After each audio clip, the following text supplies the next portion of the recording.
So, Resident Evil 9 comes out in about 2 or 3 weeks. It's a game that's supposed to commemorate the 30th anniversary of the Resident Evil franchise, and the trailers and everything we've been hearing about it seem pretty fucking awesome. They're talking about having two major protagonists that the game will be constantly switching back and forth from in the same story. But on top of that, the two characters are going to have wildly different playstyles that'll basically let the game combine the best of both worlds from 4 and 7 at the same time. The best survival horror gaming the RE franchise ever gave us in RE7, and the best it ever did with action horror in RE4. When you play as Grace Ashcroft, you're going to be a survival-driven character scared out of her mind just struggling to stay alive. And when you play as Leon motherfucking Kennedy, you're going to be the guy John Wick thinks is a little too crazy and trigger-happy. And the concept of alternating protagonists or having characters with different abilities isn't new, but Requiem is going to be the first Resident Evil game that really makes the playstyles and the experience of each character feel and look like two completely different games. We obviously won't know for sure how well this will actually come together until the game comes out, but if you ask me, this is an approach for a Resident Evil game they should have already tried a long time ago. A lot of people might disagree because a lot of Resident Evil fans really don't like this one way or the other. But in my opinion, the whole RE franchise has pretty much always blended survival horror with action. It's always been an action game on top of a survival horror game. Some people act like Resident Evil is supposed to be pure survival horror, and like even looking at the weapons in the inventory screen too long is you betraying the heart and soul of the original games. But then ever since RE4, 5, and 6 started leaning more and more on the action, some people think Resident Evil is just shatter blasting zombies and punching boulders. But the thing is, as much as one of these groups loves showing people how sad and Reddit brain they are by constantly telling anyone who will listen they're the only real Resident Evil fans, even the original 90s games were a lot more blended between action and survival horror than a lot of people remember.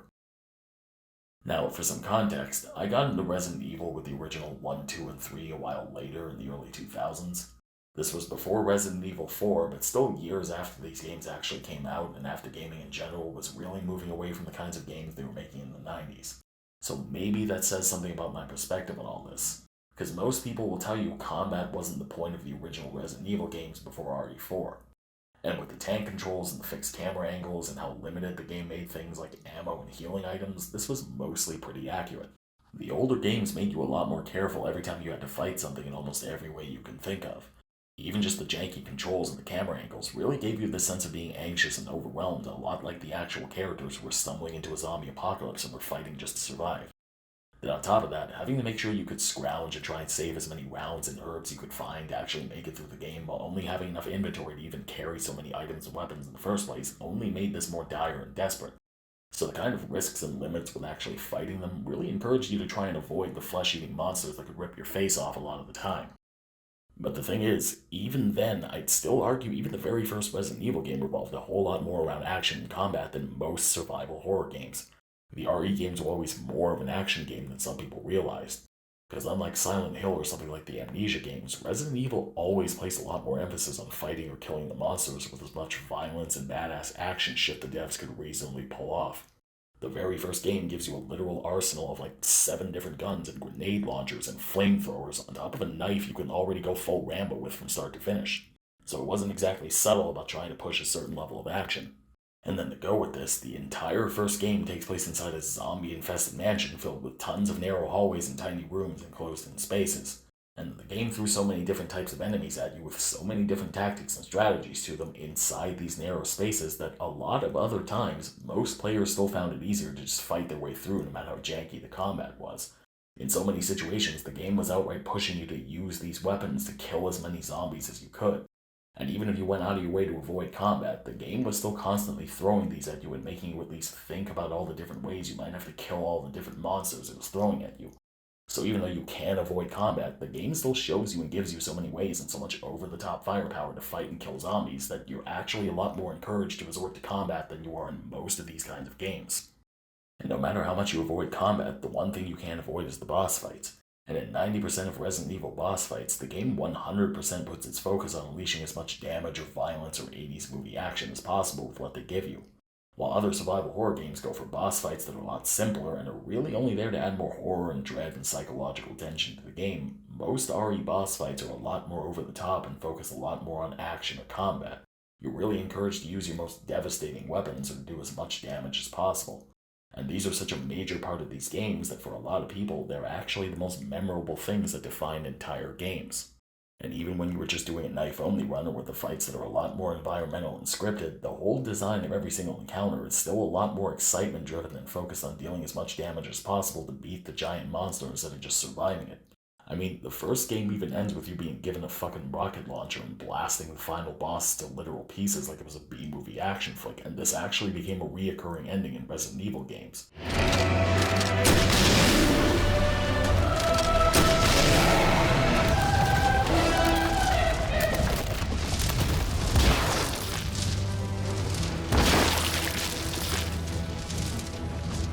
So like I said, even the very first game wasn't exactly subtle about putting more emphasis on the action. And you know what? I'd even say the same thing applies to the cutscenes and the story. The very first scene of RE1 is a bunch of elite cops who have to shoot their way to safety running from zombie dogs like it's a B-movie action flick. And while most survival horror games have protagonists who are basically just regular people, most of the Resident Evil protagonists are soldiers or cops or people who are explicitly trained for combat. So all around, a more action-focused survival horror was pretty much just the direction Resident Evil was always going for as a franchise. The classic games were definitely more focused on survival horror, but even those spent so much time pushing combat or the thought of it in your face that a lot of fans even just preferred playing them as action games. A lot of people actually preferred doing the kill everything runs or just shooting their way through the game and killing as many zombies as possible. Because no matter how janky or discouraging it was, classic RE combat was still a lot easier than what you usually got in survival horror games. The enemies were actually predictable enough and manageable enough, and it was a lot more fun because there were so many ways to fight and so many encounters that outright incentivized a straight-up Rambo shoot-'em-up action sequence. Which is probably why die-hard survival horror fans of other franchises have been complaining they couldn't really get into them because they're more action games than horror games for decades now. But overall, this is why I think having a side of the franchise that explores and leads more into action makes sense. Personally, I even think it's a good thing, because if you want to talk about the narrative side, or more likely just the pretentious pseudo-intellectual side I'm reading into it, the entire story of Resident Evil revolves around the dormant or inherent evil within people. The viruses and the worldwide schemes to unleash them are all just a vehicle for the kind of evil driving each character who gets infected, and each character actually conspiring to make it happen. From stripping away people's humanity and leaving a violent, soulless husk that just wants to consume and hunt and dominate, to people trying to evolve or change humanity itself without any conscience and throwing away most of their humanity themselves. So in terms of the main characters and what they actually do in the story, the survival horror in these games represents coming face to face with this kind of evil and surviving it and having to deal with it.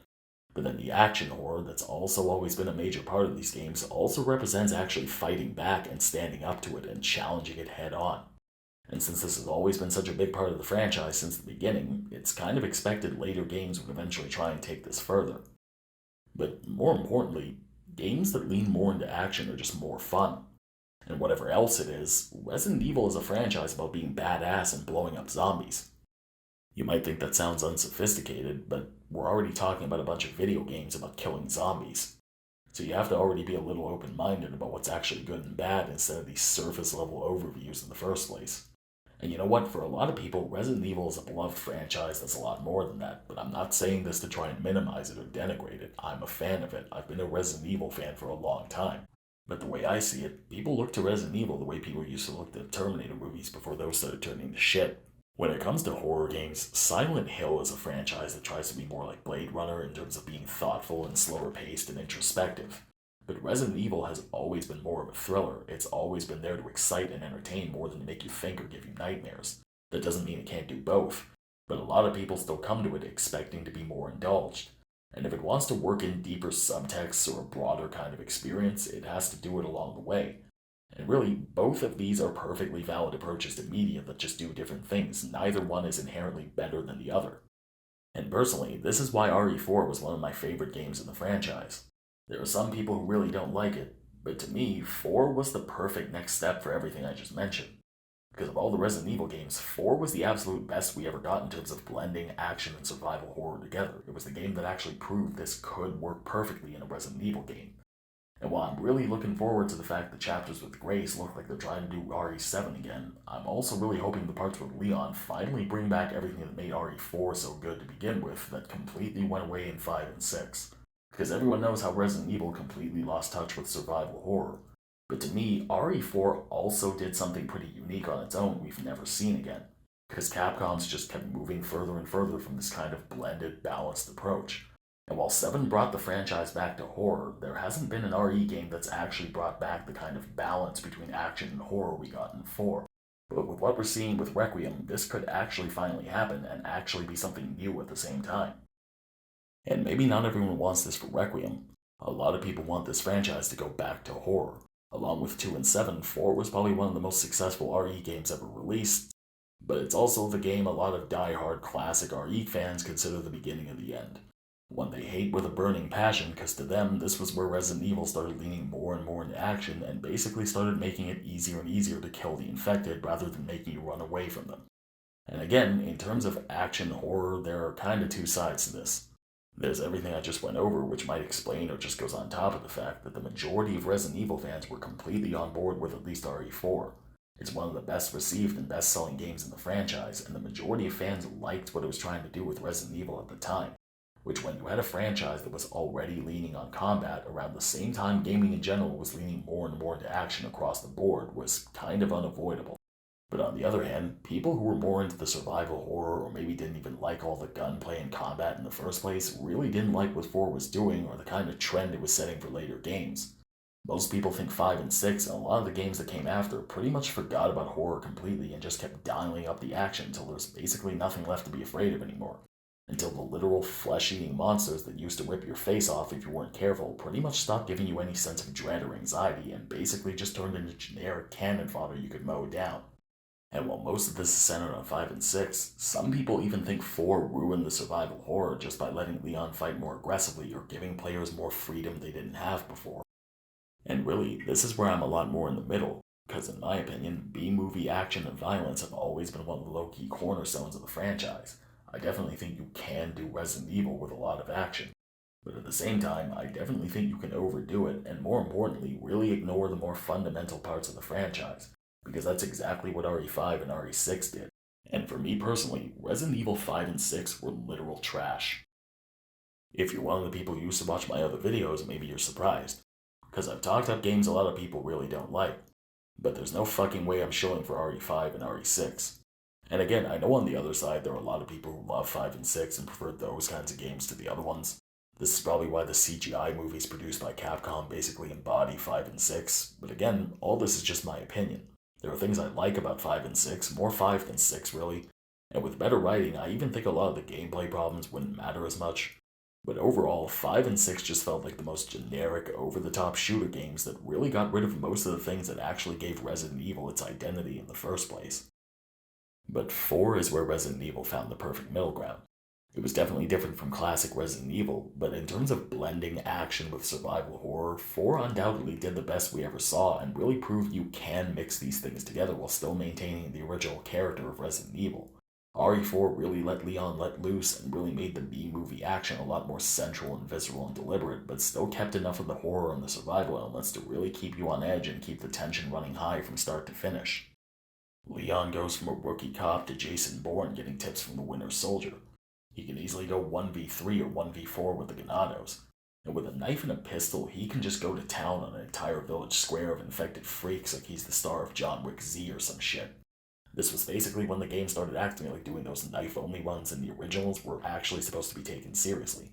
It was the story outright telling you this is supposed to be a thing these characters can actually do.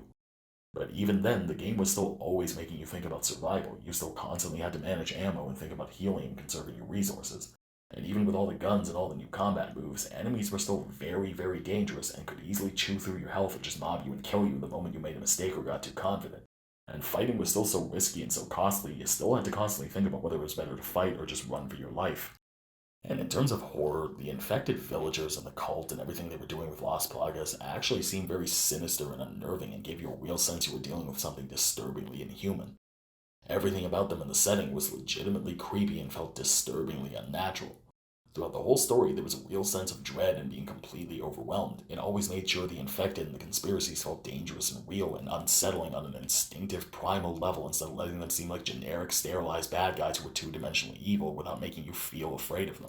In fact, in terms of keeping this overall balance and just proving it's actually possible, I even think the 4 remake did a better job than the original. just taking a more serious tone overall really made the tension and desperation and the instinctive primal horror elements more noticeable even with all the action movie combat. It's still a pretty different experience from the originals. But for anyone who says 4 isn't scary enough for a horror game, I'd say 90% of the horror is right there but just presented a different way. You definitely don't feel as powerless or vulnerable as you did in 1, 2, and 3. But even then, the game still made you feel just as helpless and overwhelmed on a much broader psychological kind of level. Even with larger maps and even a relatively more open world system that left you less cornered and less trapped, the entire atmosphere of the setting still made you feel anxious and uncomfortable and unsafe 90% of the time, just like being trapped in the mansion of the PlayStation in 1 and 2. The general vibe might feel like it's leaning more into excitement rather than terror, but I'd argue the original RE3 was already doing that. 3 was the game that already proved Resident Evil could be a fast-paced thriller and still maintain its overall identity as a horror game. And in both cases, even with new mechanics that gave you more survivability, 3 and 4 were still able to keep the same overall dread and anxiety that constantly kept you on edge of watching your character die a horrible, gruesome death throughout the game.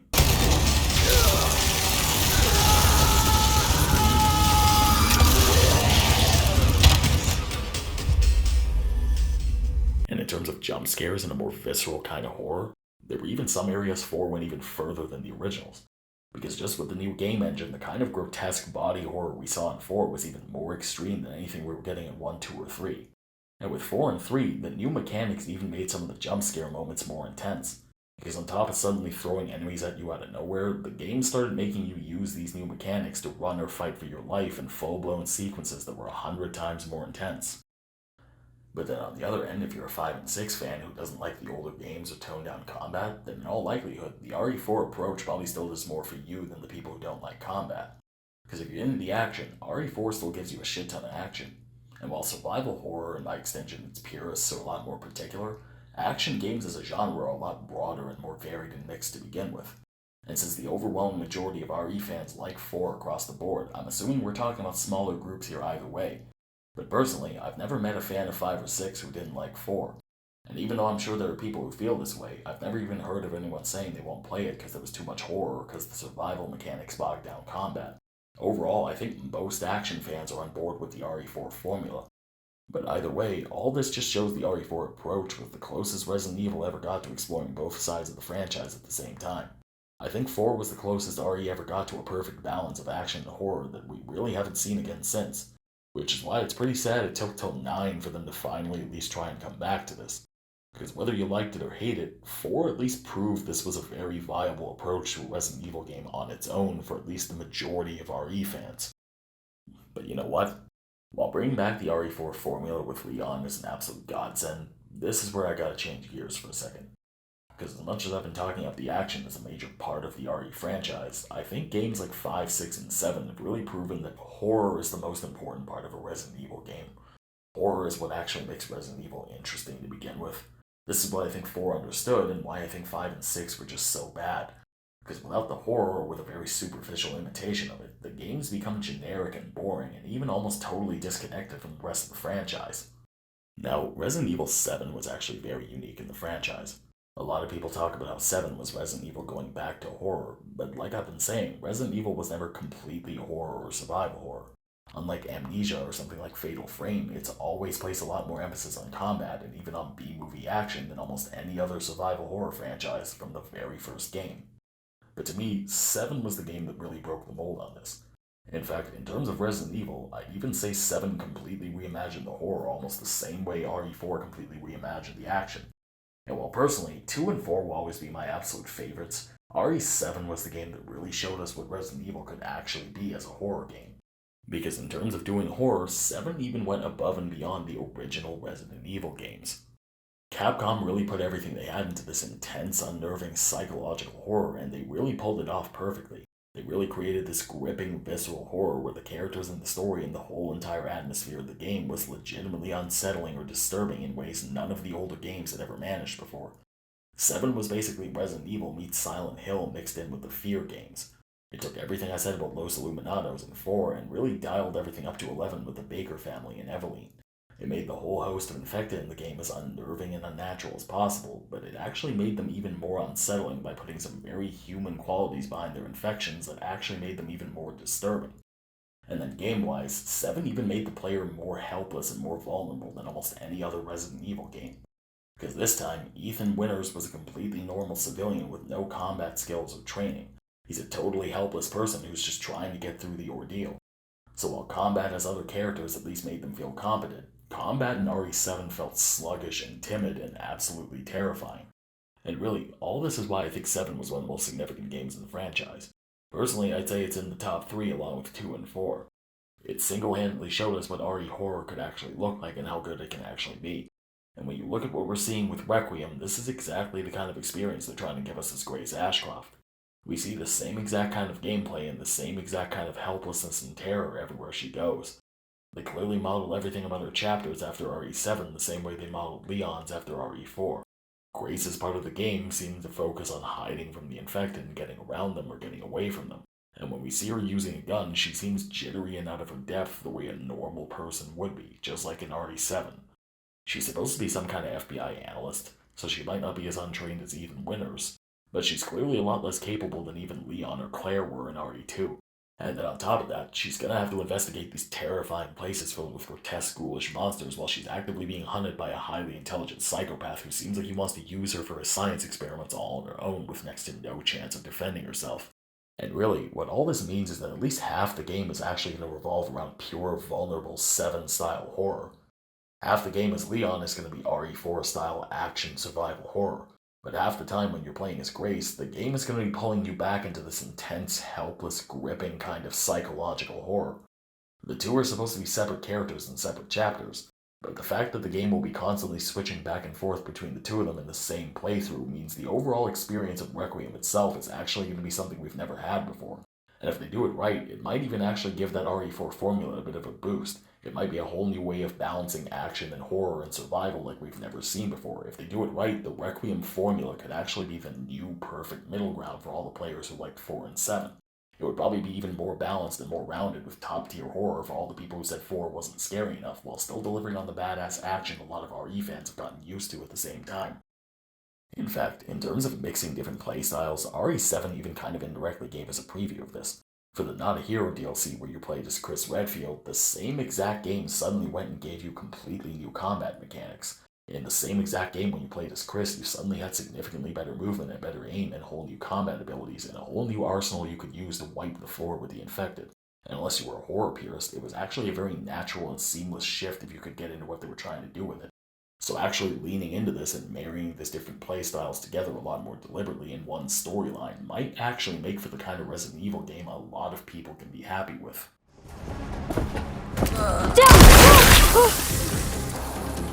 But on top of just what kind of game this could make RE9, there's another reason I think having the two main characters constantly switching back and forth like this in the same playthrough might get interesting. Because like I said earlier, Requiem isn't the first Resident Evil game that's doing this. A bunch of different games have already tried it a bunch of different ways. But with Resident Evil, it always seemed like this was one of those game mechanics that never really went anywhere and eventually just disappeared. Some people just outright hated it because it was tied to some kind of co-op, and a lot of people either barely even notice it or talk about it. Because technically speaking, the only mainline Resident Evil game that did this was RE6, which, whether you like it or hate it, was probably the most divisive Resident Evil game ever released that almost only kind of let you do this by happenstance in the first place. Every scenario in 6 was co-op, and you could technically switch between either of the two characters between chapters in the same campaign, but very little actually changes when you swap characters. You played the same story from a slightly different perspective, but the actual events and objectives were pretty much still exactly the same. And even though it gave every character things like different weapons, 90% of the gameplay still felt like the same exact action hero experience with just a slightly different skin on it. Then there were games that actually tried going further with this, like actually giving characters different abilities and different functions. But those were the games a lot of RE fans never even played in the first place. And again, even when they gave different characters different abilities or different weapons, 80% of the game is still pretty much the exact same kind of experience no matter which character you were playing. The game that was probably the closest to the RE9 approach was Revelations 2, where you had a character for combat and then a support character who couldn't use any of the guns. But even then, the fact that this was a co-op game meant both of these characters were physically side by side like 99% of the time. So even though each character had a different role, they were both experiencing the same exact story and fighting the same exact enemies or doing the same exact objectives in real time and side by side. Even with different gameplay, the overall experience with each character was pretty much still just exactly the same. But another reason I think this dual protagonist system went away was that it kind of even went against the overall concept a lot of people have of a Resident Evil game in the first place. Because when you look at 1 to 4 and RE7, which most people consider the defining games in the franchise, those were games where the storylines were completely built around a character being alone and outnumbered and isolated in one location for most of the game. Other characters showed up or helped or worked side by side with them once in a while, but for most of those games, the character you were playing was completely alone with no one to help them, constantly wondering when they were going to be mobbed and ambushed to build up the tension.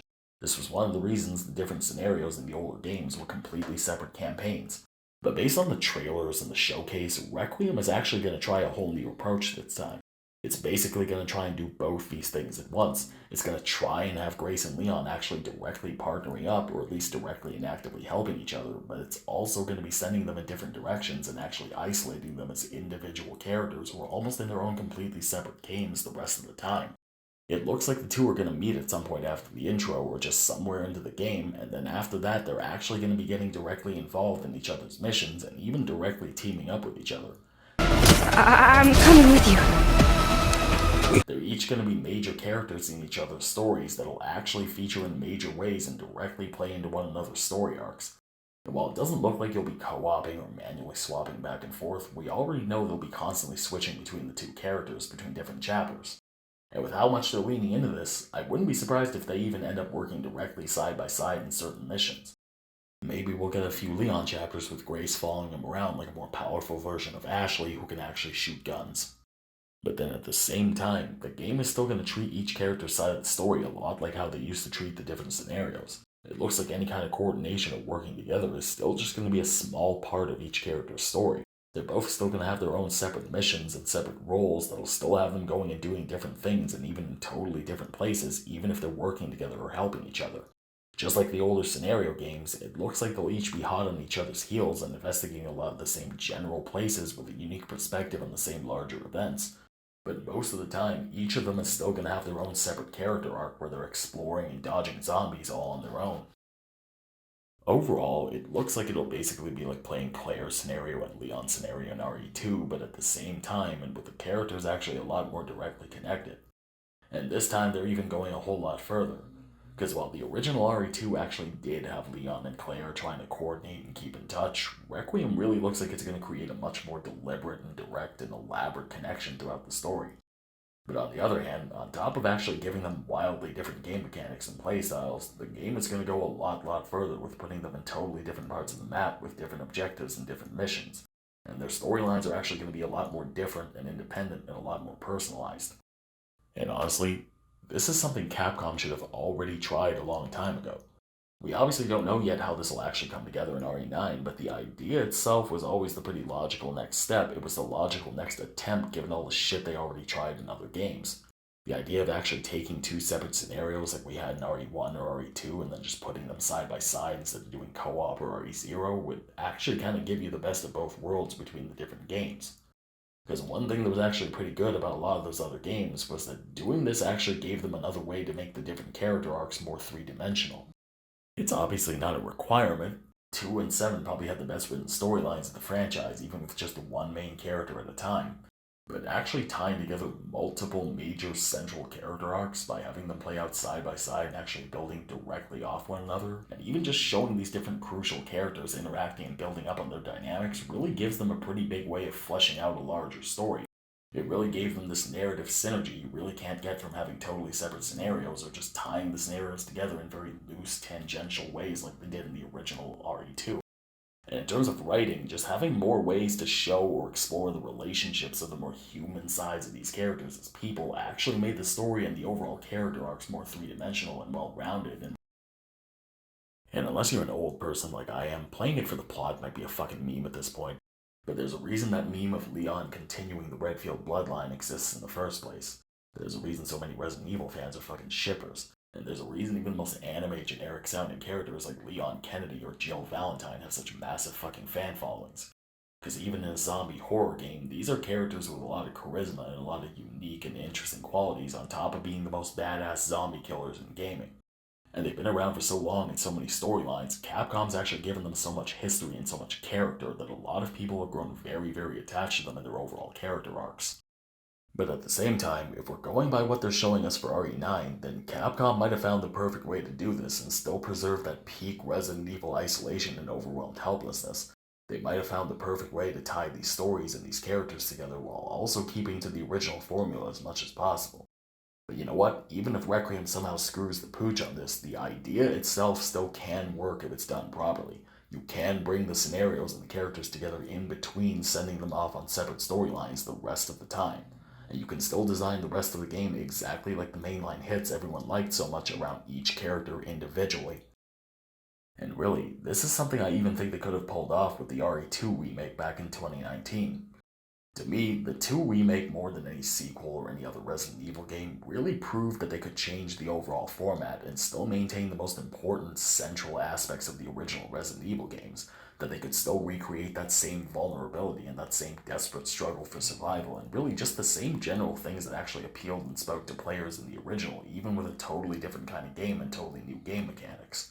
And in terms of actually fleshing out the characters and making them feel more believable and rewriting or adding more human emotional weight into the story, the remake was even better than the original most of the time. But one thing it actually did worse was that it basically made Leon and Claire's storylines even less connected than they were in the original. It basically got rid of most of the connections between their scenarios, and it removed or just breezed through most of their interactions outside of some cutscenes. Gameplay-wise, the original actually had it so that a lot of the choices you made in the first scenario actually changed what you saw or what happened in the second scenario. Things you took in some places as one character wouldn't be there the second time for the next character. Bosses you fought as the first character would either get skipped or would even go into the next stage of their mutation on the second character. And there were things like this you could actually use to plan ahead and make the second character safer when they went through certain places. And then story-wise, Leon and Claire even ran into each other more often and even checked in on each other once in a while over the radio. And when they did, they would actually tell each other what they've been up to and what's going on in the rest of the building, or even mention the fact they ran into other survivors. And some remake fans try and argue this didn't happen that often in the original and that it wasn't a big deal they got rid of these things. But to that, I'd argue the fact that the story connection was already kind of limited to begin with only proves cutting down and getting rid of more of these kinds of moments was a pretty stupid idea.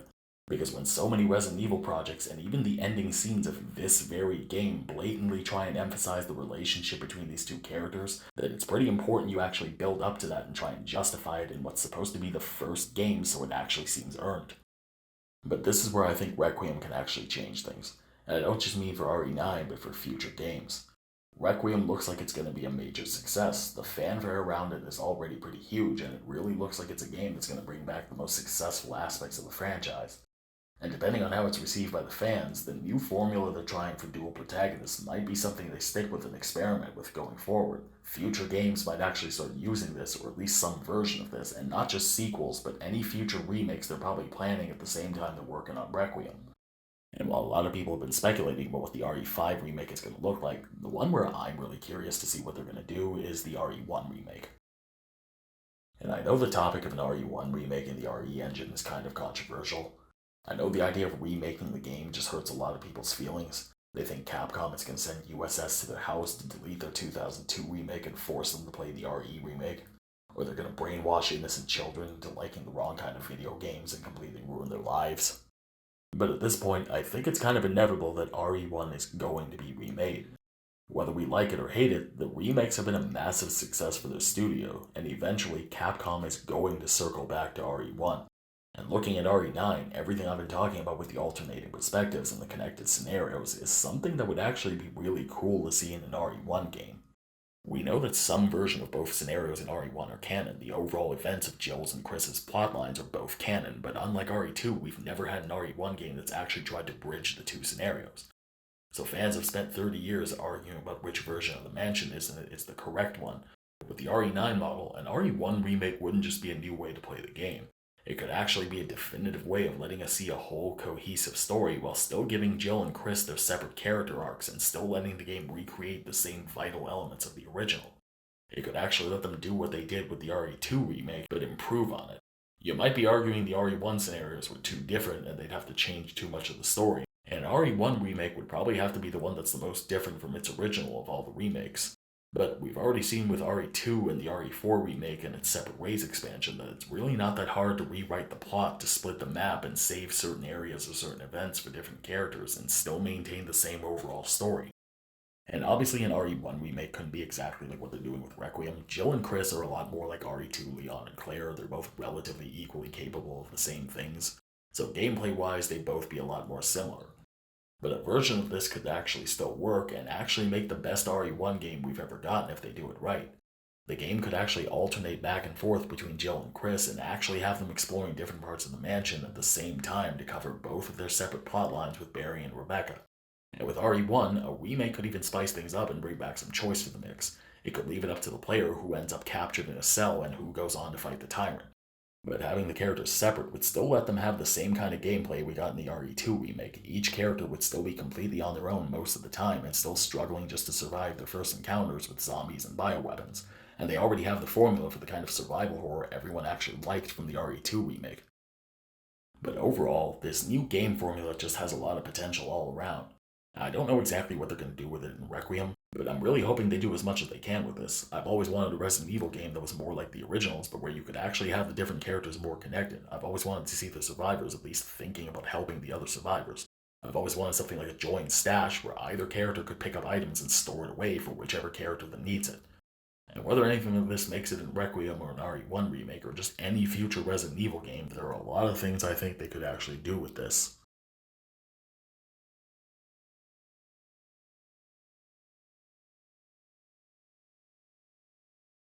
But you know what? I think that just about covers it. This is just what I've been thinking about ever since I saw the trailers for RE9.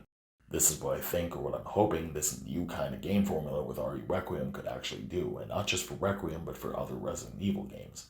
Because with a 30-year-old franchise, they've tried a lot of different things that haven't always been successful. But with this one, I think they could actually use this to do some very interesting things going forward if they play their cards right. And on top of that, it looks like they might have actually found the perfect way to actually combine two completely different approaches to Resident Evil in a completely new kind of game. They'll actually be able to bring back everything that made RE7 one of the best Resident Evil games ever made, while still leaning into other things and other sides of the RE franchise. And while I'm actually pretty happy to see Resident Evil going back to horror and leaning more into RE7, I'm also pretty happy it looks like Requiem is finally trying to bring back RE4. I mean the very specific balanced blend of action and horror we had in RE4. Because while I really loved RE7 and the kind of horror game we got, I also really like 4 and the perfect blend of action and survival horror we got. I want RE9 to actually bring back this perfectly balanced kind of approach. To me, 4 pretty much proves that action survival horror is a perfectly valid approach. But I think I've said everything I wanted to say already. Huge thanks to anyone who watches this as always. Take care. I usually don't like making videos about things that haven't even come out yet. The last time I did, it completely fell on its face, so if RE9 comes out and completely proves that everything I just said was total bullshit, then well...